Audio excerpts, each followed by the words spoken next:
Adolescent, il rêvait d'être musicien, mais la Providence en a décidé autrement.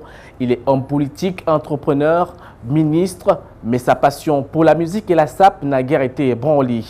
Le ministre Alain Akwala Tipol maîtrise presque tout le répertoire musical de Papa Wemba, décédé le 24 avril 2016 à Abidjan, alors qu'il était sur scène. Le ministre Alain Akwala nous parle d'ailleurs de sa relation avec le roi de la rumba congolaise dans cet entretien. Monsieur le ministre aime la musique? Gamin, je rêvais d'être musicien. Dans ma famille, il y a eu des musiciens. Michel Makwala, qui était fondateur de Bantou. Joseph Kaba, guitariste. Michel Makwala, qui est mon oncle saxophoniste, a joué avec Essou. Manu Dibango. Feli Akwala, mon grand frère, soliste de Biling et Sakana. Sylvain Akwala, chanteur, paraît-il, chrétien. C'est mon petit frère. La sape aussi? La sape, à la limite, c'est normal parce que moi, j'ai une mère qui était couturière. Ma mère était couturière, donc j'ai vu ma mère faire. Ensuite, je me retrouve dans le quartier, Poto, Mungali. La sape fait partie de notre vie, fait partie, même vous-même, tel que vous êtes là, vous êtes sapé. Donc, quel est l'être humain qui n'aime pas se sentir bien dans sa peau? Ça peut être une peau, j'allais dire biologique, mais une peau vestimentaire. Qui n'aime pas se sentir bien dans sa peau? Tout le monde aime se sentir bien dans sa peau. Et donc, au Congo, ça prend une autre dimension parce que ça fait partie, on va dire, un peu Congolese touch. Comme les Britanniques ont une espèce de le flair britannique, les Français, c'est la cuisine, les Américains, etc. Ça fait partie de notre être. Lorsqu'on prend musique, on associe à la sape, on voit apparaître au nom celui de Papa Wemba, une icône de la musique congolaise qui nous a quittés. Grand prêtre. Vous avez connu l'homme? Grand prêtre, Shungu Jules Presley, vieux Mbiaka. Grand prêtre. Qu'est-ce que vous voulez vous dire? Hein? Papa Wemba, vieux beau cool. Hein? Ouais. Petit langai. Qu'était-il pour vous? Mais Papa Wemba, c'est... Je crois que lui-même, il ne se rendait pas compte de ce qu'il était en réalité. Papa Wemba, c'est Zaïko. Zaïko, nous sommes enfants dans les années 70, 71. Et il apparaît sous le nom de Shungu Jules Presley. Et puis, on entend une voix assez pointue. Oh manga oh yalia oh yele oh na keina ozaire bayo ke la mama ye. Donc c'était une nouvelle façon de chanter. Ah mwanango alingaka wajina ye popoli alingaka mavuela somo anto alingaka isifi. Ça c'est lui. Après, là, il a mama, lui remonte Kawaché di Kawasha. Ah oui, vous maîtrisez bien. Est-ce qu'il y avait une relation particulière? Non, Papa Wemba, c'était notre star. Nous avons 13, 14 ans, c'était notre star à travers Zaïko. Et après, quand il quitte Zaïko, il va former Isifi. Et on constatait qu'il avait quand même une certaine attitude, une certaine imagination. Dans Zaïko, les stars, c'était Evoloko, incontesté. Il avait la plus belle voix. Et il y avait Gina Wajina. Aimé, nazalaka moi monguna nanga sembula o yamai aimé nalinga bolingo ya bomwana tina nitoka bola oh ma belle nalinga te na masosali aimé nalingi na cédé na mosusu oh. C'était les stars. Nalinga la vie ya mune comme yebale po yo katsa ezalitema. Donc il y avait Evoloko, Gina Wajina et puis en arrière-plan donc Papa Wemba, Mavuela Somo, les Nyokalonga et les Bimia, etc. Mais il avait toujours un truc. Il définissait par exemple le Kavacha, il donnait des définitions. Quand la danse Woodstock apparaît, en réalité, c'est lui qui l'influence par rapport au festival de Woodstock. Festival de Woodstock, le premier festival de Woodstock qui a vu naître apparaître Jimi Hendrix, John Baez, etc. Et ça, c'est 69. Mais Papa Wemba était déjà un peu quelque part ouvert sur le monde occidental, le monde de la musique occidentale. Parce qu'il s'appelait Shungu Jules Presley. Or, Presley, c'était Elvis Presley, qui à l'époque, c'était le rocker numéro 1 du monde. Dans Ici-Fi, on découvre un monsieur qui, lorsqu'il chante, il dit « Que viva la musica !» et que viva de Fania All Star. Or, Fania All Star, c'est Johnny Pacheco. Nous, on ne comprenait pas tout ça. On est à poto-poto. Or, le type, il était déjà ouvert, le mec. Il était ouvert. Et donc, après, Ici-Fi, Yoka Lokole, il se fait virer et il crée Viva la Musica. Viva la Musica, une seule chanson. Yebi Sanga, Mwana Mafifio. Nalembi koyoka lisolo bilobela ya bato nga nalembi iye. À vous entendre. Donc là c'est mère supérieure. Nakozoka na motema awa yokeiye banzamiko. Donc toujours avec la nuance. Et là il remplissait les concerts. Et on avait un ami qui avait la possibilité d'aller à Kinshasa pour vivre les concerts de Viva la Musica. Et il nous ramenait le cachet, parce qu'il n'y avait plus de tickets. On mettait le cachet sur la paume de sa main. Il revenait. Il passait quasiment 2 semaines sans se la laver. Pour montrer au lycée, j'étais chez Papa Wemba. Je vais Viva la Musica, etc. Succès auprès des nanas, ainsi de suite. Ouais. Et donc, les années passent. Il évolue musicalement. Et donc, comment je le découvre, humainement parlant? C'est quand je suis ministre. Et on me dit non, Papa Wemba est à l'hôtel Marina. Il souhaiterait passer me voir au bureau. Marina ici à Brazzaville. Marina ici à Brazzaville. J'ai dit comment ça? C'est pas possible. Il ne peut pas se déplacer. Et je vais le voir. Donc j'étais face au grand prêtre. Nafokemali vieux, c'est-à-dire je me suis... Vous savez, comme dans les arts martiaux, hein, oui. On salue le maître. Et là, on a passé quoi? Près de 3 heures. Je lui racontais ses interviews à la télévision, je lui racontais ses chansons, ce qu'il disait, et il avait oublié tout ça. Je disais, mais il y avait à l'époque des textes. Il y a une chanson, je dis, mais 2 fois 2 fois 2 égale c'est la vie. Ça voulait dire quoi? Un texte incroyable. Ainsi va la vie, ah, maman. Ah, ainsi va. Et là, le commencement de la chanson.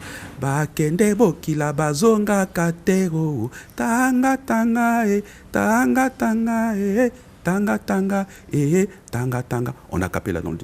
En fait, Bakende Bokila, c'est lorsque les gens vont à la pêche qu'ils ne reviennent pas. Donc, il était. Et là, il m'explique. C'est qu'il était chez une de ses sœurs qui avait perdu 2 enfants comme ça, une après-midi dans le fleuve. Zaïre à l'époque. Et c'est là que cette inspiration est venue. Et il avait un lien avec la mort. Avec la mort de son père, la mort de sa mère. À vous entendre parcourir le répertoire de l'artiste, à entendre parler de lui, on constate que vous aviez beaucoup d'estime pour cette icône de la musique on se reconnaissait, africaine. On se reconnaissait. Parce que Papa Wemba, c'est un homme qui nous a porté. Aujourd'hui, on parle il faut décomplexer. Papa Wemba nous emmenait cela. Papa Wemba, c'était le type de la rue. Papa Wemba, c'était celui qui disait aux gens, c'est dur, mais vous allez toujours arriver. C'est dur, mais à force de votre volonté, vous arriverez. C'est dur, mais rien n'est facile. Rien n'est donné dans la vie. Et donc, son histoire que je lui raconte est devenue, pour lui, une source d'inspiration. Voilà pourquoi après, il fait l'album, la chanson Les Six Men. Il est revenu, entre guillemets, aux sources. Alors, et pour lui aussi, c'était exceptionnel parce que généralement en Afrique, ça c'est un de nos problèmes, lorsque on est ministre, on pense qu'on est au sommet de la pyramide. Et la seule étape, c'est être président de la République. Et donc quand on est face à un musicien, comment donner autant d'honneur à un musicien qui, dans nos codes de pensée, sont souvent considérés comme des ratés de la vie, comme des voyous, comme des chanvreurs, etc. Et il rencontre un type qui est ministre, qui face à lui n'est pas le ministre, c'est le fan. C'est le fan. C'est le type qui lui dit, tu as été un inspirateur. Mais lui, dans une chanson, il a un cri. Motona Libanzi. est-ce que Nazan a affaire Nayo à midi chez toi? C'est-à-dire, toi, l'homme à la calvitie, est-ce que j'ai un problème avec toi? Est-ce qu'à midi, tu me vois chez toi déposer mon assiette pour manger? Donc, je ne mange pas chez toi. Donc, décomplexé. Vous avez des enfants des chefs qui mangent des gâteaux et tout ce que vous voulez. Mais puisque à midi, vous n'allez pas manger chez eux, vous mangez chez vous. Même si vous crevez la dalle, vous la crevez chez vous. Lui qui est fils de chef ne sait même pas si vous crevez la dalle chez vous. Donc, quand vous êtes en classe, il faut être comme lui. Et c'est ça, Papa Wemba. C'est-à-dire que Papa Wemba, à l'époque, nous a décomplexés un peu comme Marley. Voilà. Et quand je lui racontais tout ça, il était émerveillé. Et à partir de là, c'est devenu un grand frère. Voilà. On comprend la passion avec laquelle vous décrivez l'artiste. Ouais. Un certain 24 avril, à Abidjan, l'homme tombe sur scène. Et malheureusement, s'en est allé. Comment avez-vous vécu je n'en revenais pas. Je n'en revenais pas. Mais quand je parle avec lui, il avait plusieurs facettes. Pour moi, il était classable dans les philosophes existentialistes, un peu comme les Camus, les Sartre. Parce que quand je discutais avec lui, il me parlait de la finitude de la vie des hommes. Quasiment, je dirais même, de l'absence de sens de la vie. Formateur des idoles. Personne à Kinshasa ne peut dire qu'il n'a pas été influencé par Papa Wemba. Papa Wemba, c'est le dernier des géants. Après, Wendo Kolosoi, les Kabasele, les Franco, les Rochero, les Polo Kamba ici, les Essou, les Pamelo. Papa Wemba, c'est le dernier géant. Vous échangez souvent au téléphone après votre rencontre au Brazzaville? Mais tous les jours, un jour, il est avec sa femme. Il appelle sa femme. Enfin, il m'appelle. Vous voyez, je suis un peu passionné, vous voyez. Et donc, il est avec sa femme. Alors, j'ai dit, il faut me la passer. Il me passe son épouse. Et moi, tout de suite, au lieu de dire allô, je dis Amazone ye lisolo ya mbangu we bonga kate moninga yala ye oh. Elle dit ministre azo yembelanga nse mon téléphone. Mère Amazon. Et donc, c'est une relation de famille. Il est venu à mon mariage, il m'a honoré. Il y a eu le président Sassou et son épouse qui étaient là. Et lui, il est venu, il m'a honoré.